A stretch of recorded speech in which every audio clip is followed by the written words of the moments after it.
செம்பருத்தி மொட்டு மலர் பசுமை நிறம் பிரகாசமான நிறம் புள்ளிகள் அல்லிகள் வெட்டப்பட்ட மலர் மொட்டு மலர் சுருண்ட அல்லிகள் விரிந்த அல்லிகள் மஞ்சள் நிற அறைகளை கொண்ட சிறிய குழல் மஞ்சள் நிற அறைகளை கொண்ட நீண்ட குழல் ஊமத்தை மொட்டு பசுமை நிறம் மலர் வெண்மை நிறம் மொட்டு புள்ளிகள் மலர் அல்லிகள் வெட்டப்பட்ட மலர் மொட்டு சுருண்ட அல்லிகள் மலர் விரிந்த அல்லிகள் மொட்டு சிறிய மஞ்சள் நிற அறைகள் மலர் விரிந்த மஞ்சள் நிற அறைகள். சூரியகாந்தி பூ என்பது ஒரு தனிமலர் அன்று. பல மலர்கள் ஒன்றிணைந்து உருவான தொகுப்பே சூரியகாந்தி ஆகும். இவ்வாறு பல மலர்கள் ஒன்றோடொன்று இணைந்து காணப்பட்டால் அதற்கு மஞ்சரி என்று பெயர். வெட்டுக்காய பூண்டு என்றும் கிணற்றடி பூண்டு என்றும் அழைக்கப்படும் ட்ரைடாக்ஸ் ப்ரோகும்பன்ஸ் என்ற தாவரத்தில் தனிமலர் போல் காணப்படுவது மஞ்சரி ஆகும். இதன் இலைச்சாறு வெட்டு காயங்களை குணமாக்கும். தன்மகரந்த சேர்க்கை அயல் மகரந்த சேர்க்கை வேறுபாடு.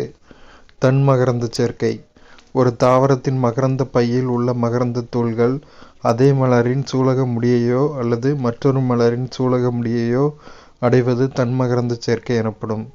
அயல் மகரந்த சேர்க்கை ஒரு தாவரத்தின் மகரந்த பையில் உள்ள மகரந்த தூள்கள் அதே இனத்தைச் சார்ந்த மற்றொரு தாவரத்தின் சூலக முடியை சென்றடையும் நிகழ்ச்சி அயல் மகரந்த சேர்க்கை எனப்படும்.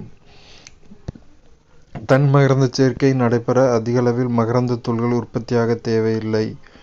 அயல் மகரந்த சேர்க்கை நடைபெற அதிகளவில் மகரந்த தூள்கள் உற்பத்தி செய்யப்பட வேண்டும். தன்மகரந்த சேர்க்கையால் உருவாகும் புதிய தாவரங்களில் எவ்வித வேறுபாடுகளும் இருக்காது. அயல் மகரந்த சேர்க்கையால் உருவாகும் புதிய தாவரங்களில் புதிய பண்புகள் காணப்படுகின்றன.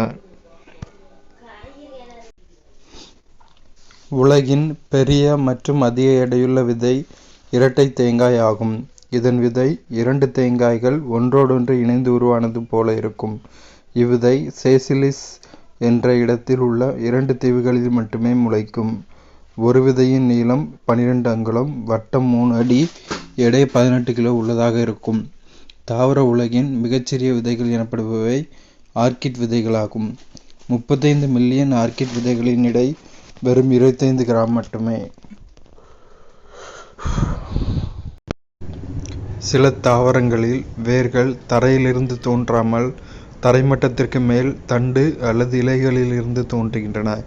இவை மாற்றிட வேர்கள் என அழைக்கப்படுகின்றன. வாண்டா தாவரம் தொற்று தாவரமாக மரங்களில் வளர்கிறது. இதன் தொற்று வேர்களில் உள்ள வெலமன் திசு காற்றின் ஈரப்பதத்தை உறிஞ்சி ஒளிச்சேர்க்கைக்கு உதவுகிறது.